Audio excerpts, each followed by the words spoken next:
I bought a cartridge at an old yard sale and then lost it. That's the best I could do at 15 years old. Buy a few games, lose one the next day, and then find it 10 years later.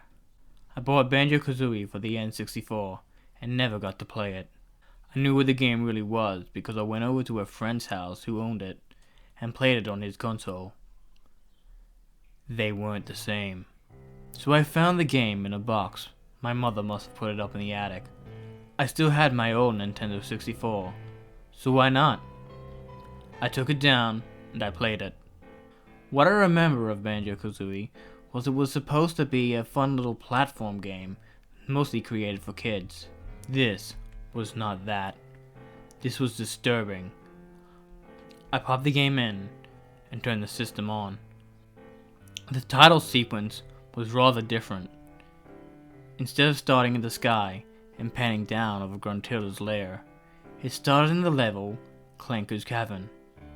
The camera slowly dropped into the dirty water in the hole in the center of the level.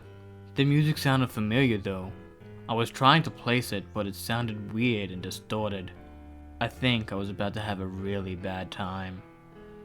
I hit the button to skip the rest of whatever it was doing.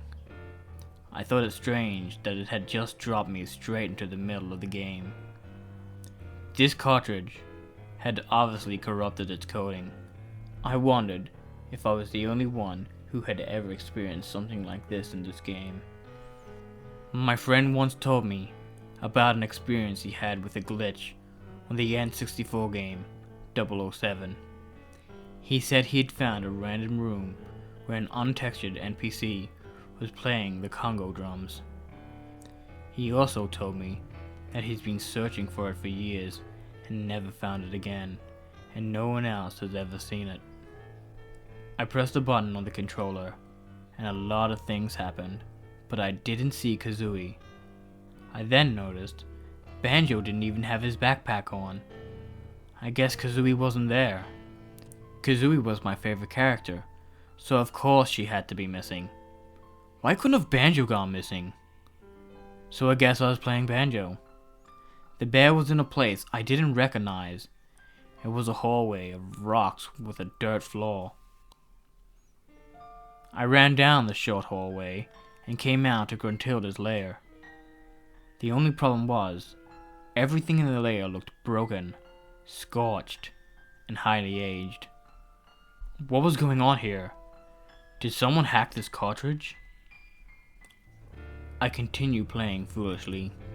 Even worse was what I started seeing in the next room. I focused in on something small and white on the floor. I had to use the first person mode to get close enough to see what it was. I felt a shiver of either fear or disgust when I figured out what it was. It was a Jinjo skull. I'd never seen something like this before. Video games usually didn't get this creepy. The Jinjos were supposed to be these little carefree creatures that Gruntilda trapped throughout the worlds, and you had to find them and free them. And here is the skull of one of them on the ground. When you see something like this, it's quite unnerving to think something happened to this little creature that made it end up dead. I left that room, and I didn't really want to see what was in the next room. The door was already unlocked, and I just walked in. The next room had strange polygon pieces all over it. I took a look at the first piece I saw. It was an arm. It was Gruntilda's arm. I zoomed into another piece, found some organs I guess she lost at what looked like some sort of massacre.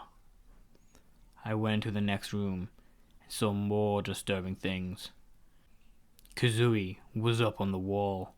She had blood coming out of her beak. She wasn't only pinned once, she was actually in pieces. Her wings were pinned up beside her body, and her head was pinned above all the rest. I felt sick. How was I seeing this? Why was this game showing me this?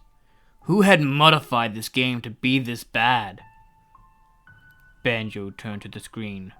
without my input. The camera zoomed into his pixeled face, and he spoke. He said, "Do you see what I have done? No more will I have to save anyone. I am free. I am real." Banjo's eyes melted off his head, and the screen went dark. Banjo then said one last thing. "I'll be back in Banjo Tooie, Daniel." I threw the controller on the ground and shut my console off in a panic. I hoped it was over. Weeks went by, and my fear died down. I had one more game that I bought with that one. I never touched it though. I had a cartridge labeled Banjo Tooie. Dare I try it? Dare I invoke whatever nightmare that was again for a second time? It knew my name. But I liked it.